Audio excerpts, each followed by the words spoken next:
Good day mga classmate! For today's video, kinuha tayong judge para sa output nila sa kanilang broadcasting. Output ito ng ating mga grade 11 students na requirement nila dun sa subject nilang komunikasyon. Ganito kasi ang ginagawa ng mga subject teacher sa amin. Nag-i-invite ng iba pang teacher para mag-judge sa output ng mga bata. And syempre, gusto ko na. Ikaw ba naman ang may libreng merienda? In fairness sa output ng mga batang to ang gagaling nila. Aakalain mong parang nanonood ka talaga ng totoong balita. Pulido at malinis na parang network ang gumawa. May weather report pa. Astig talaga. Eto pang matindi. May nagsa-sign language pa pala. Grabe talaga. Di ko lang sure kung tama yung ginagawa niya.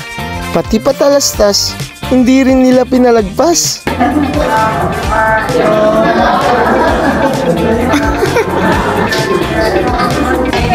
Yan, so tapos na. Thank you so much, Sir Jerome and Mama Video. Palakpakan natin sila. Ganito kami dito sa public school. Nagtutulungan para sa kaunlaran.